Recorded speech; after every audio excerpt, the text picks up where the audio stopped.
Hey everybody, this is Bobo the Vulture, and this is Let's Play Gran Turismo. I have $600,000, which means that if I wanted to, I could pick up one of these special edition cars, because the special edition models all cost 500,000 credits. That's a pretty good one, the RX-7 LM edition. LM. Special model. Here is going to be, the GTO LM edition.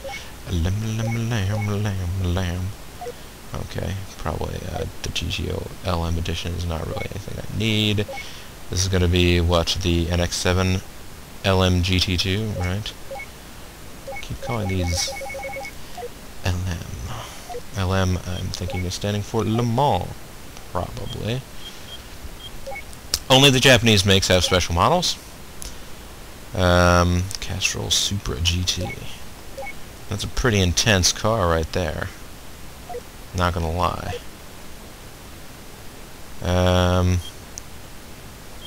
Did I check out the Nissan one? I did not. It's the Nismo GTR LM. That's pretty cool too. Also pretty sweet. My personal favorite of the special edition cars, though, is this. The Subaru Impreza Rally Edition. It is basically, yeah, an Impreza World Rally Championship car. Doesn't look like much, does it? But look, 584 horsepower, all-wheel drive, doesn't weigh too much. Of all the super awesome special edition cars, this is probably the one that is the easiest to get around in. Sort of the easiest to drive. Tires. Do I already have... Okay, I already have super soft racing tires. That's what it comes with. But of course. Alright, so I got this. Gonna try some of these other Japan, UK Cup things. Let's try the UK versus Japan Cup in this. Clash between Japanese sports cars and British sports cars. It is the clash between those two things. Anglo-Japanese Sports Car Championship. What are the races? Trial Mountain, Special Stage Route 5, High Speed Ring, Grand Valleys. Pretty much all the same races. Let's give it an entry anyway. What's the worst thing that could happen?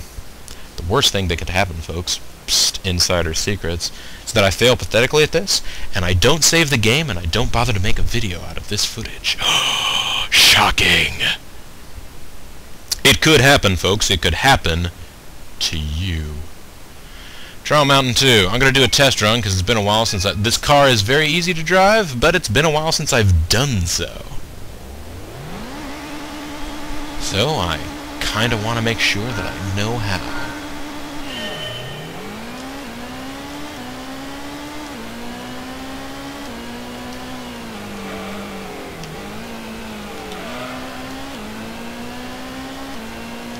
Accelerates like it's shot out of a cannon, folks. The gearing is super low.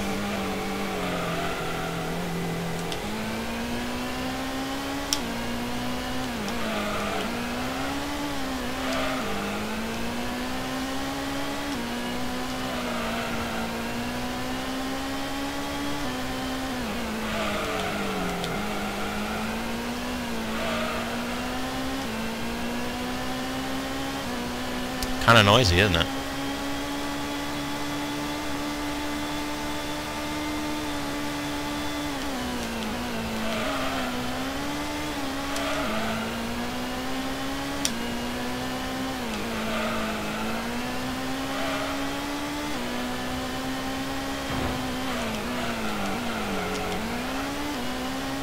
Haha! Turn that hitting against a wall into an advantage. Turn those negatives into positives, folks. That's the take-home lesson from this car.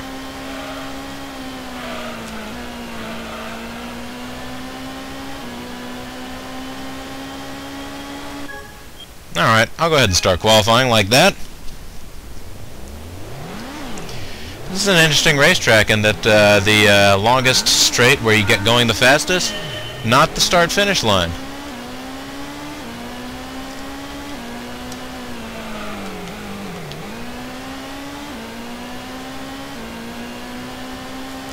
You know, in a car like this, I honestly probably would be just as well off.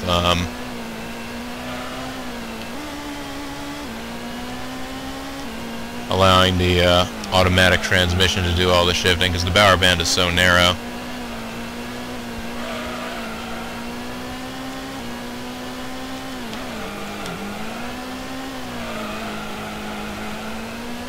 There we go.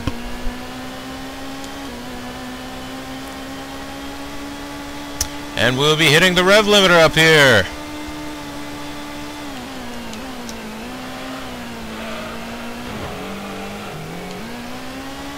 Oh, didn't exactly intend to hit that, but that's okay.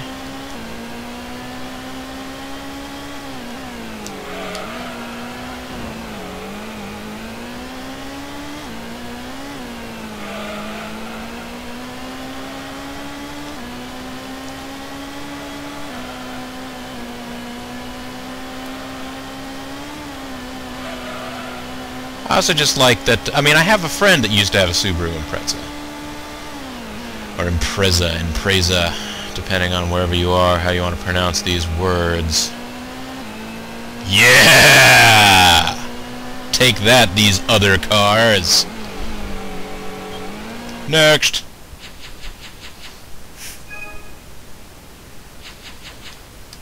$3,000. Victory! In the pole position, folks. Imagine how the race is gonna go. I know, I'm shocked and amazed, just like you are. All of you, right now. I see you at home in your shocked amazement. You didn't realize that LPs were like some kind of magical two-way mirror. You probably didn't realize that because they're not like that, actually. That was kind of a crazy flip out.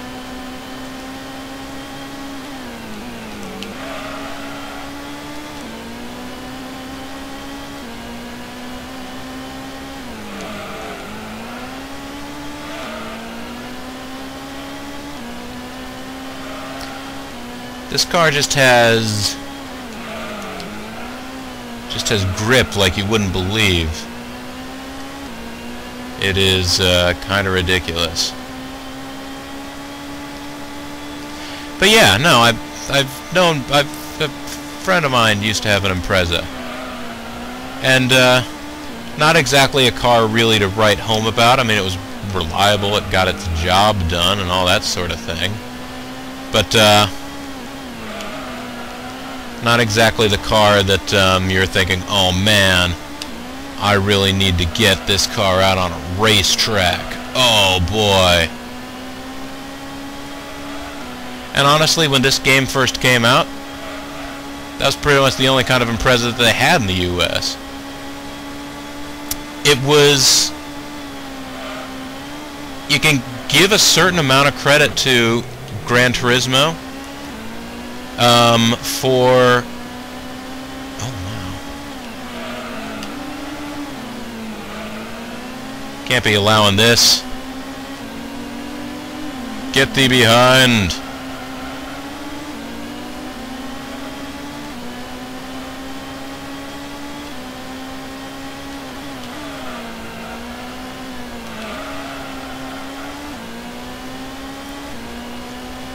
But, you give Gran Turismo a certain amount of credit for raising interest in things like the Impreza WRX and the Mitsubishi Lancer Evo, and the Nissan Skyline for that matter, in the North American market, where they had not previously been available.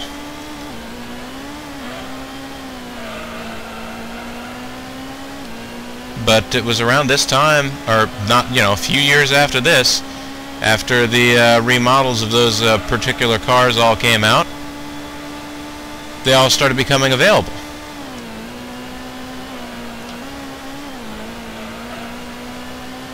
I think it was in the year, I think it was the 2000 model year. Whoops, that was almost bad news.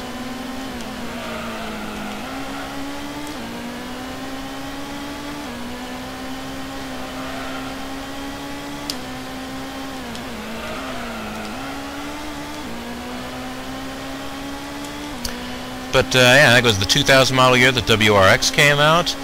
I believe after they saw the success that Subaru had with the WRX in the North American market, Mitsubishi brought the Lancer Evo. The next time they did a redesign on that particular car.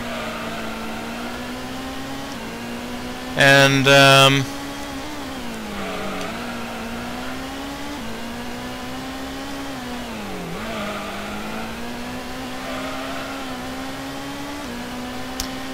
the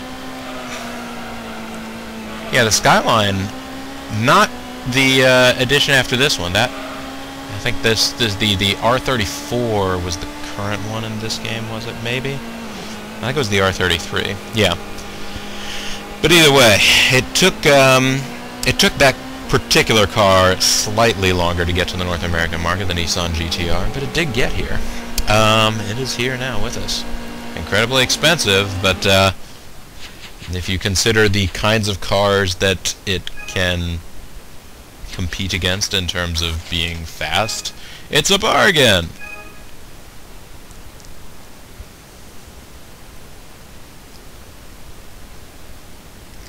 One of the world's fastest accelerating cars, and it's available for, I think, certainly in the $80,000 range. Less than six figures, anyways. When you think about Bugatti Veyron, they sell those for $1 million. The Bugatti sells those for $1 million a piece, and the Volkswagen Audi group still manages to lose money on each one that gets sold. Done basically as a halo and a shining example of everything that they can do with awesome automotive technology.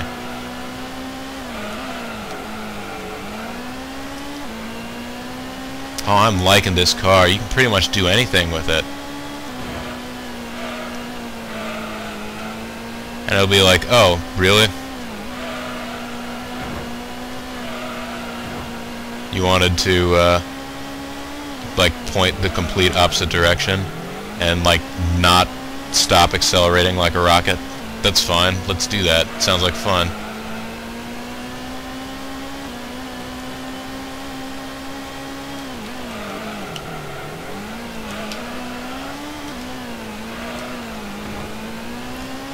I managed to get through that whole S section. I only actually sort of hit the walls very slightly at the end. That is the unbelievable power of this car. Yeah, and we're bumping off the rev limiter up here. I don't even care, man. Car's too boss to care.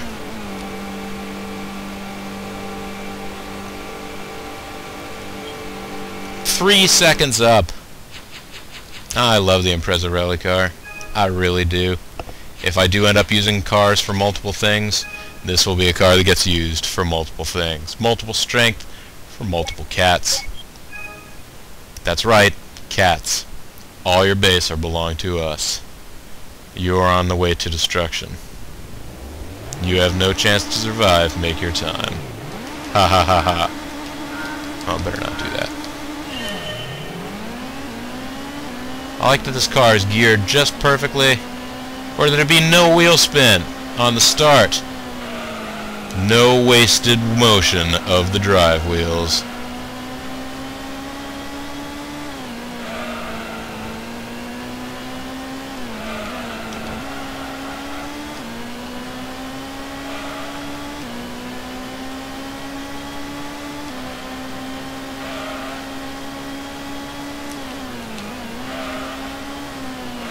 Probably didn't even need to slow down that much.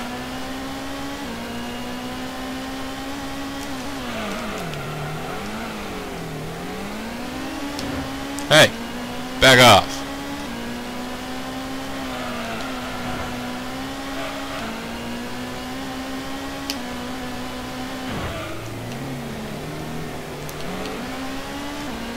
Whoops.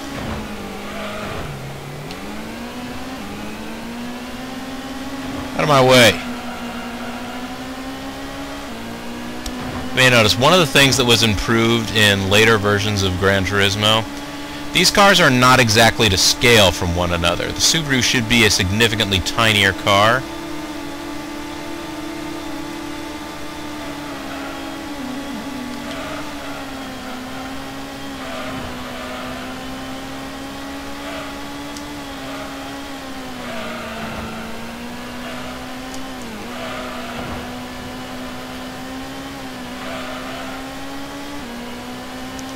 I guess not significantly tinier, like that should like appear like a midget next to it.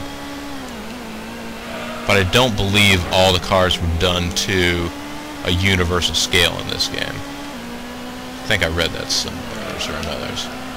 I mean, it's not off enough that it really like makes you go like, oh my gosh, I can't even get into the experience of this game now. It's so unrealistic looking. My lord.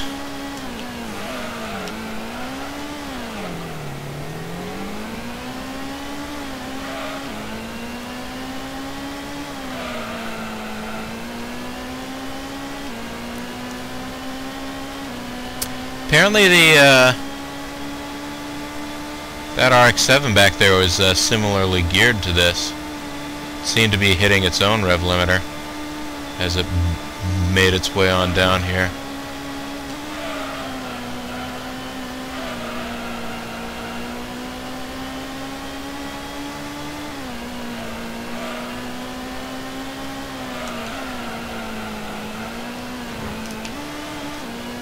Whoops. Not the cleanest lap I've ever done here. That's the thing. This car you don't even have to care. Just sort of keep it generally pointed in the right direction. Make sure that you're hitting the gas and, you know, shifting gears, or if you got an automatic, you don't even need to worry about that. Well, if you've got the automatic function this game turned on. I don't think they ever made any actual Subaru Impreza rally cars with automatic transmissions.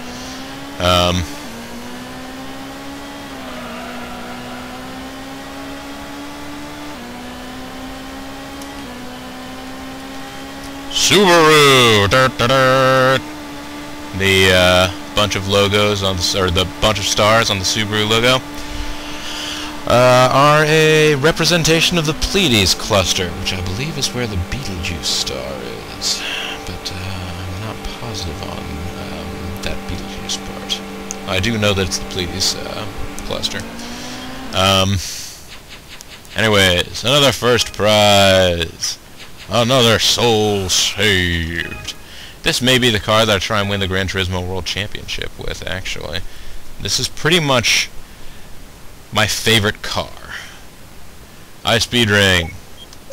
I suppose we can qualify, but what's the point even? I mean, actually the point is, in this car, I imagine I'm going to spend a whole lot of time in the high-speed ring.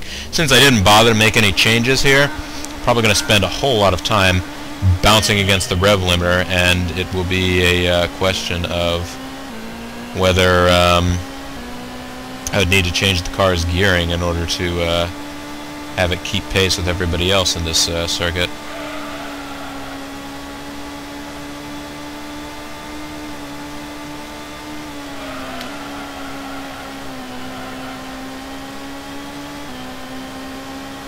Although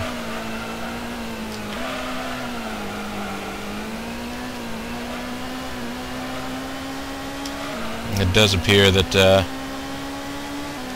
through the very mildly slower sections of this track I can manage to go much faster, so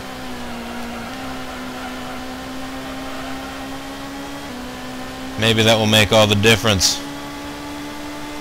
Rev limiter, ouch! Ouch! Ouch! Ouch! Ouch! Oh, it didn't hit it there. Okay, never mind. We did much better than everyone else. Because we're that good. This car is that good. Who am I kidding, folks? I'm totally enamored of the Subaru Impreza Rally Edition. If I had just a little bit more money, or, you know, wasn't quite as scared off by the difference in car payments, I probably would have gotten a WRX when, same time I was in the market for the car that I currently have now.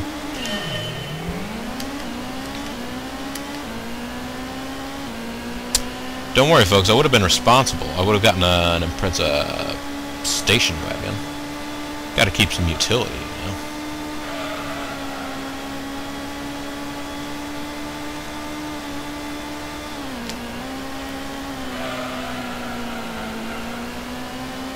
Car just sort of rotates really easily, too. I mean, it's intentionally set up that way. It's supposed to be like a rally car.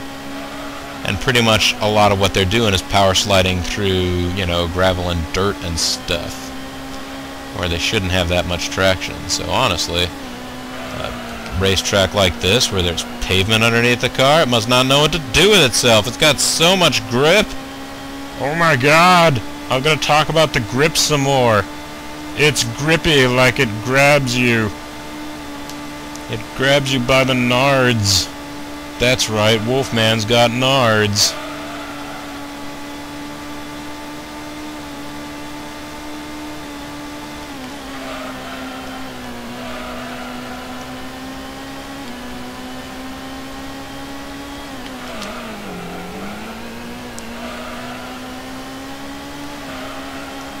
You can just do stupid things in this car that should make the car, like, completely flip out and go crazy and spin on you and whatever else, and the car's just like, okay.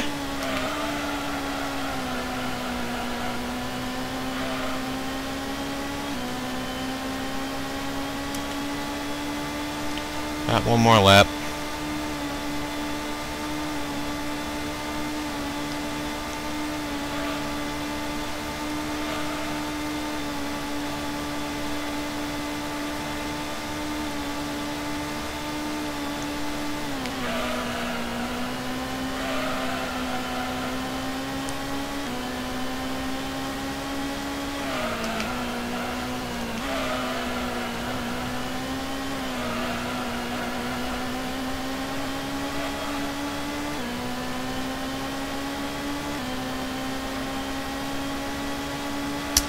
Yeah.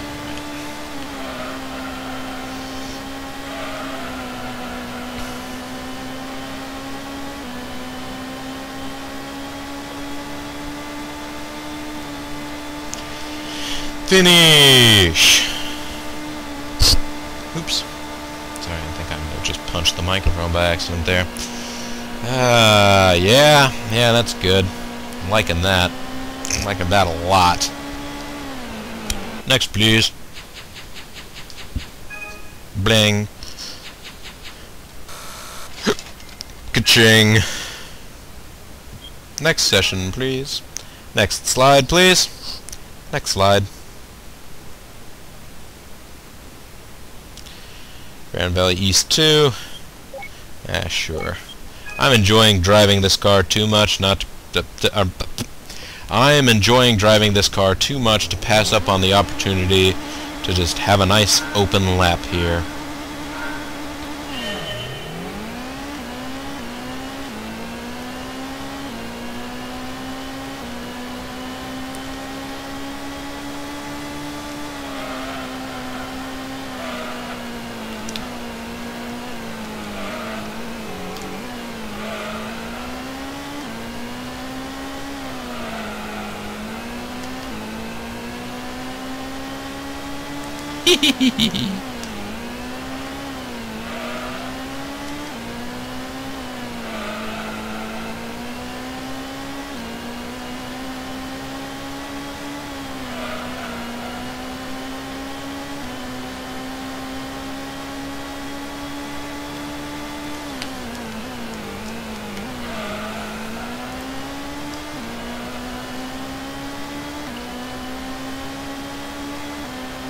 Right, I probably should be continuing to talk about the car or something. The car's really nice. Of course, nowadays, I think I was talking in a previous video about the official racing colors for various nations. Japan had white with red. I believe America had white with blue. Germany was supposed to have, I believe, plain white. But the racing color that became synonymous with German cars was silver. Not because they painted the cars silver, but because in order to trim weight off of the cars, they sanded off the paint that they originally had put on the cars. So they just ran in bare sheet metal.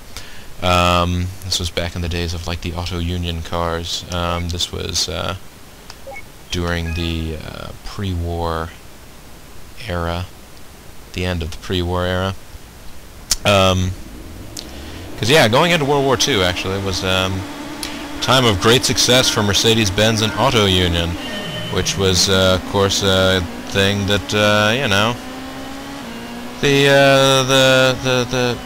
the National Party at the time was proud to proclaim.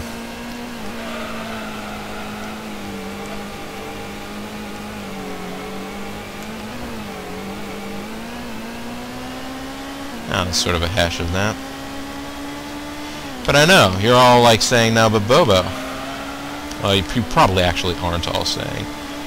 But that's the reason, anyhow, that nowadays, like, you usually, when you see a Ferrari now, you usually see it being painted red. A lot of times when you see, like, a Porsche, you'll see them painted silver.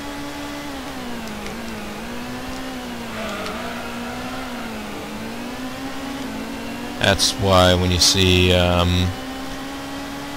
when you would see Ford GTs, you'd oftentimes see them painted blue with white stripes.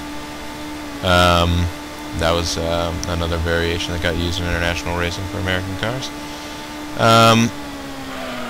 And you're all sitting there thinking, but like, Bobo, every time I see somebody's Impreza WRX, it's all painted blue with gold wheels. Like, that is very true. Because nowadays, the traditional livery that particular cars go with is not based on any national rules. It is based on the sponsorship livery that was available at the time. Oh, get back here. Get back here. I was telling them about sponsorship livery. And you cannot see it on this car here because of certain international rules, making the games more palatable to the broader overall audience. But Subaru was sponsored for a very long time by, I guess that was the Philip Morris, now Altria group. But one of their big international brands, not as common in North America, but a very big global brand for them, is 555, which comes in a blue pack with yellow numbering on it.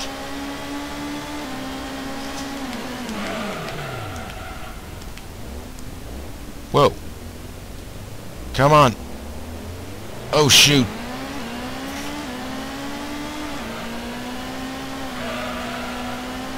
Well, I guess we can afford to have one bad race. I would much rather have not.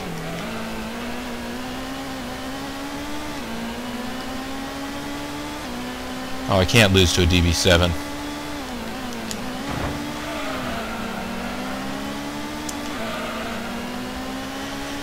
Once again, folks, I start yammering on late into the night about awesome cars and stuff. If I continue attempting to record, I'm going to run into problems eventually. 4th place finish, though, with a series of 5 races, considering that I've been pretty well ruling the roost on most of these other ones. Hopefully... See, I'm still up by 3 points. So I'm still in the lead. So I just need to, like, not make a habit of that. Yeah? Need to not make a habit of that, yeah?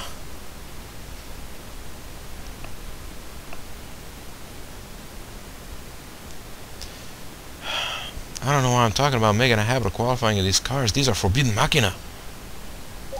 Alright, let's start a qualifying round here on Special Stage R11.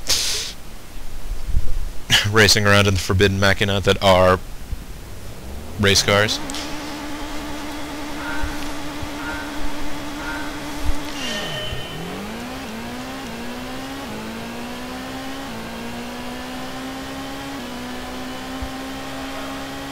Hee hee.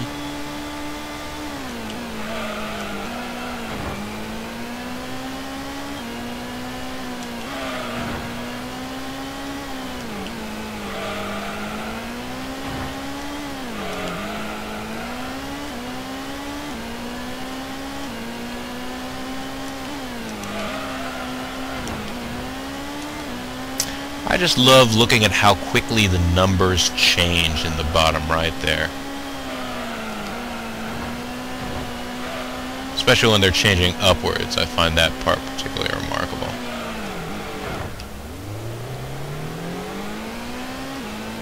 That was kind of a terrible way to take that particular turn, but hopefully.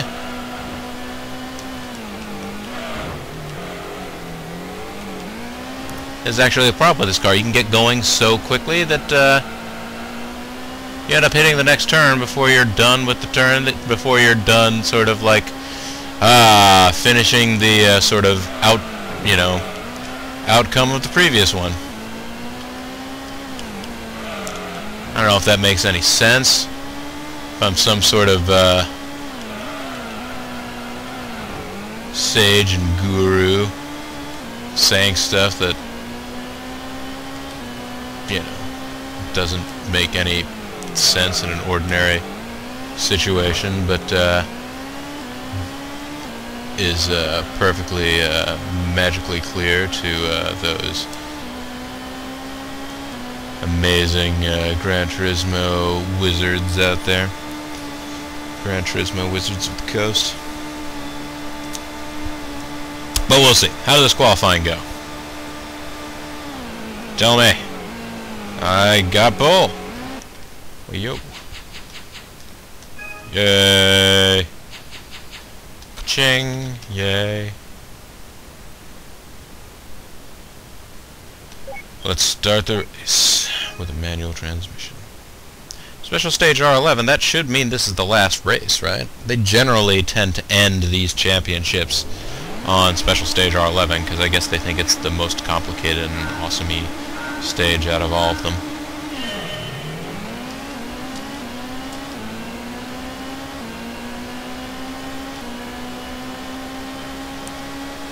See you later, Slim.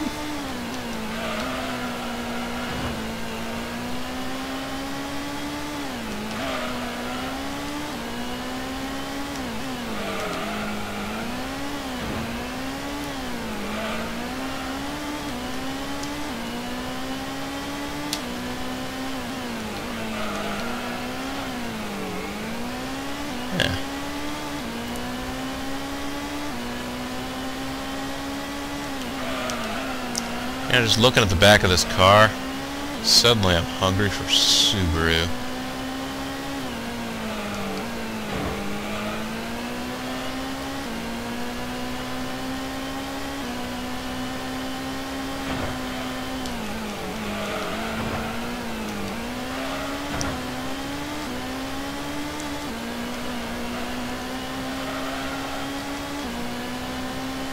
I remember when Subaru, well, I guess Subarus had been imported to the United States in very small numbers in like the 60s. They had a car, I think it was named the 360. It was an incredibly tiny city, like smaller than a bug, sort of tiny, ridiculously tiny little city car thingy. But they basically made a big concerted push to start all over in the 80s with the Subaru Loyale wagon, the XT coupes and all that stuff. And I remember the advertising that they had at that time was supposed to be sort of making fun, because at that point in time you still had a good portion of the population, especially in the US, that would never consider buying a foreign car. And you still do, but I mean, it was even more prevalent back then.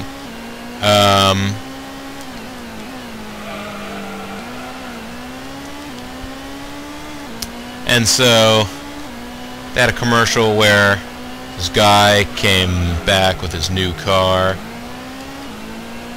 and all the people in his neighborhood came around to check it out. They were all taunting him about this new import that he'd gotten.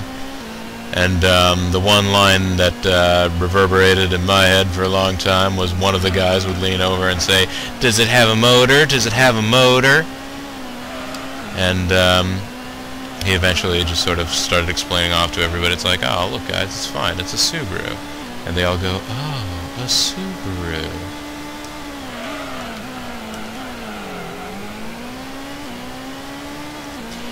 Wasn't exactly Joe Isuzu. Joe Isuzu, of course, another guy that was attempting to pitch Japanese cars in a time when they were still just getting to rise to prominence. Basically, the trajectory, I mean, people forget. There was a time in the U.S. when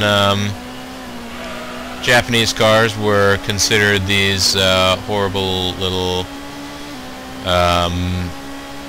low-quality penalty box seeming things that were uncomfortable and slow and miserable and all the rest of this sort of stuff.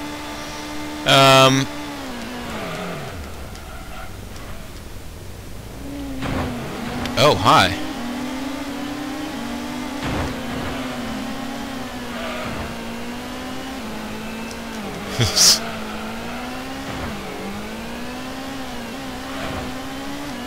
Sorry about all that, friend. But thanks for politely showing me the way to go, the way that I've been going this whole time, except for right then.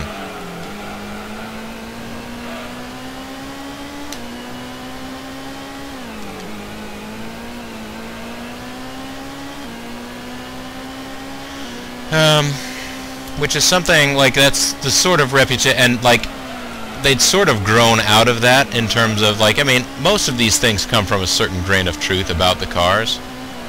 Like, a lot of old Datsuns and things like that, and all the old cars from those days. They were put together pretty well. They weren't exactly rust-proofed very well, so they tended to rust up.